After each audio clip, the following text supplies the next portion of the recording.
Hello and welcome to my report on the solar PV and Powerwall performance at our property for October 2020. Firstly, here's the graph which shows the electrical energy coming into the property on each day of the month, with the figures coming from the grid and the solar meters.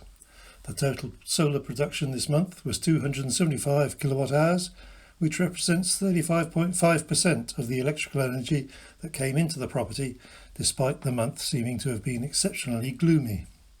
This means that the average solar production per day was just 8.9 kilowatt hours. 19 kilowatt hours was exported to the grid, according to the Tesla app, which was just 2.5% of the total energy coming in, but still nearly 7% of the solar energy produced.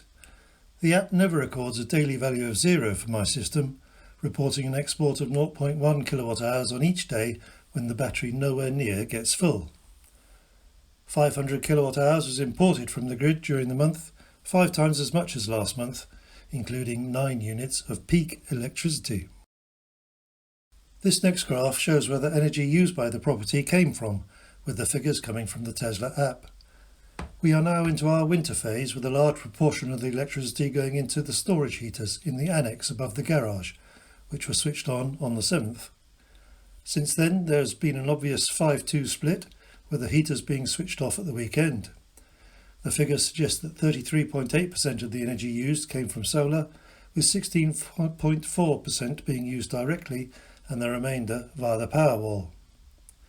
34.9% of the energy used overall was said to have come via the Powerwall, with around half of that having originated from solar and half from the grid. This next graph shows the energy reported by the Tesla app to be going into and out of the Powerwall each day. Overall, just under 90% of the energy going in during the month came out, ignoring, as usual, any difference between the states of charge at the beginning and end of the month. Here's the self-power graph, which is energy going into the property directly from solar or from the Powerwall, so it excludes the power being taken directly from the grid. For the moment, I've kept the Powerwall in self-powered mode rather than return to time-based control, so the app can't provide me with figures for peak and off-peak times. The Tesla app says the proportion of self-power over the month was 51.4%, which is, as expected, well down from the September figure. Here's the graph of the solar southwest production over the years since 2012. This month's figure of 141 is the second worst October, just ahead of 2013's 135 kilowatt hours. The cumulative view of the year's production shows that 2020 is still in the lead, with 2018 now in second place, just 29 units behind. The year-to-date production of 3382 now surpasses the full year output of 2012, as well as 2017, which was passed last month. This graph, introduced a couple of months ago, shows the proportion of the total daily solar energy produced by the old southwest array since the introduction of the southeast array. The reddish line shows the proportion expected according to the peak ratings of the two arrays, 3.92 kilowatts as opposed to 3.05 kilowatts. I predicted in last month's video that the trend line would continue to drop, but that's not happened. With so many cloudy days, there hasn't been much direct sunlight on the panels. With scattered light coming in at all angles through the clouds, the pitch of the two roofs becomes much less relevant.